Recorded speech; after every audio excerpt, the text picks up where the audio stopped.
حضرت نوح علیہ السلام نے اپنی قوم کو لگ بھگ 950 سال تک حق کی دعوت دی، لیکن ان کی قوم کے ادھکتر لوگ گمراہی پر ڈٹے رہے۔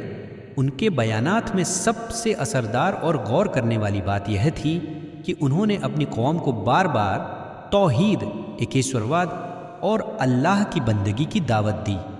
ان کا ایک مشہور بیان قرآن میں یوں آیا ہے: میں تمہارے لیے اللہ کی مغفرت، کشما مانگتا ہوں، بے شک وہ بڑا بخشنے والا ہے۔ وہ تمہارے اوپر آسمان سے موسلدھار بارش بھیجے گا اور تمہیں مال اور اولاد سے نوازے گا، اور تمہارے لیے باغات بنائے گا اور تمہارے لیے نہریں جاری کرے گا۔ قرآن سورہ نوح 71 10-12۔ اس بیان کی گہرائی یہ ہے کہ حضرت نوح علیہ السلام اپنی قوم کو یہ سمجھا رہے تھے کہ یدی وہ اللہ سے سچے دل سے توبہ کریں اور اسی کی عبادت کریں تو اللہ ان کی مشکلیں دور کر دے گا اور انہیں ہر طرح کی نعمتوں سے نوازے گا۔ یہ بات انسان کے دل کو جھکجھوڑ دیتی ہے اور بار بار سننے پر یہ احساس گہرا ہوتا جاتا ہے کہ اللہ کی راہ پر چلنے میں ہی سچی کامیابی ہے۔ حضرت نوح علیہ السلام کی ایک بہت ہی اثردار اور مشہور دعا ہے جو انسان کے لیے دنیا اور آخرت دونوں میں فائدہ پہنچانے والی ہے۔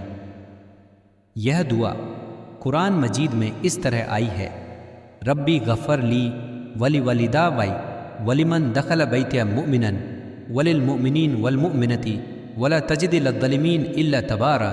سورہ نوح 78-28۔ اس دعا کا ارتھ: اے میرے رب، مجھے بخش دے اور میرے ماتا پتا کو اور جو بھی میرے گھر میں ایمان کے ساتھ داخل ہوا، اور تمام مومن مردوں اور مومن عورتوں کو، اور ظالموں کے لیے تو صرف ہلاکت بڑھا۔ اس دعا کے فائدے: 1. مغفرت، کشما کی دعا۔ یہ دعا انسان کی غلطیوں کی معافی مانگنے اور اللہ کی رحمت حاصل کرنے کا بہترین ذریعہ ہے۔ 2. ماتا پتا کے لیے دعا۔ اس میں اپنے والدین کے لیے بخشش اور رحمت کی التجا شامل ہے۔ 3. گھر والوں اور تمام مومنوں کے لیے دعا۔ یہ دعا ہر ایمان والے کے لیے بھلائی مانگنے کا ایک بہترین طریقہ ہے۔ 4.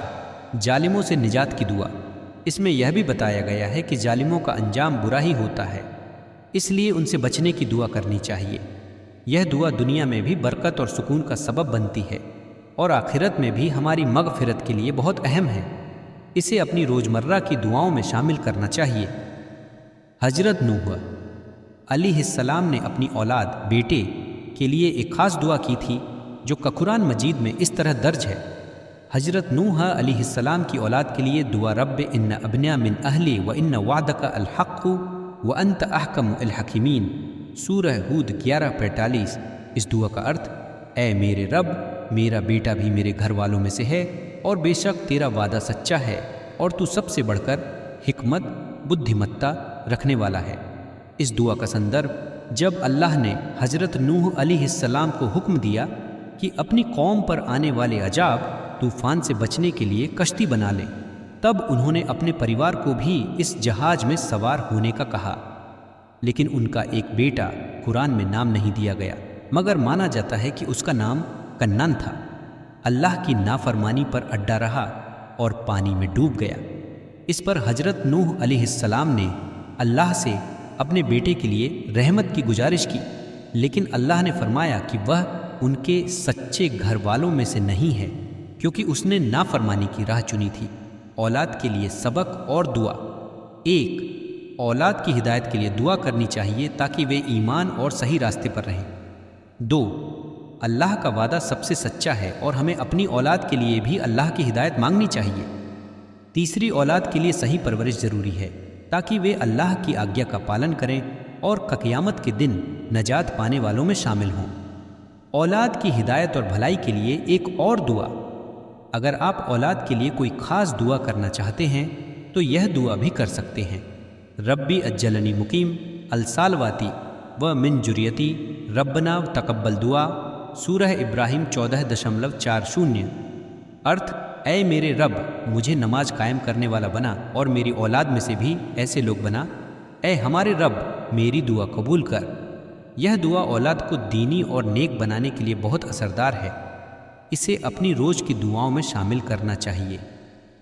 حضرت نوح علیہ السلام کی نصیحتیں بہت گہری اور اثردار ہیں۔ جو انسان کی زندگی اور آخرت دونوں کو سنوار سکتی ہیں۔ انہوں نے اپنی قوم کو لگ بھگ 950 سال تک اللہ کی طرف بلایا، مگر ان کی قوم کے ادھکتر لوگ گمراہی پر ہی رہے۔ ان کے بیانات میں سب سے اہم نصیحتیں قرآن مجید میں بیان کی گئی ہیں۔ حضرت نوح علیہ السلام کی اہم نصیحتیں: 1. اللہ کی بندگی اور توحید پر قائم رہو۔ انہوں نے اپنی قوم سے کہا، یا قوم عبدو اللہ ما لکم من الہ غیرہ، سورہ الاعراف 7:9-9۔ ارتھ: اے میری قوم، اللہ کی عبادت کرو، اس کے سوا تمہارا کوئی معبود نہیں ہے۔ سبق: انسان کو صرف اللہ کی عبادت کرنی چاہیے اور شرک سے بچنا چاہیے۔ 2. توبہ، استغفار کرو، اللہ رحمت برسائے گا۔ حضرت نوح علیہ السلام نے اپنی قوم سے کہا، فَقُلْتُ اسْتَغْفِرُوا رَبَّكُمْ إِنَّهُ كَانَ غَفَّارًا يُرْسِلِ السَّمَاءَ عَلَيْكُمْ مِدْرَارًا، سورہ نوح 191-10-11۔ ارتھ: تو میں نے ان سے کہا، اپنے رب سے مغفرت، معافی مانگو، بے شک وہ بڑا بخشنے والا ہے، وہ تمہارے اوپر آسمان سے زبردست بارش برسائے گا۔ سبق: اگر ہم اللہ سے دل سے معافی مانگتے ہیں تو وہ ہماری مشکلیں آسان کر دیتا ہے اور رزق بڑھاتا ہے۔ 3. دنیا دھوکہ ہے، آخرت کی تیاری کرو۔ انہوں نے اپنی قوم کو سمجھایا کہ یہ دنیا بس ایک پریکشا ہے اور اصلی مقصد آخرت کی طے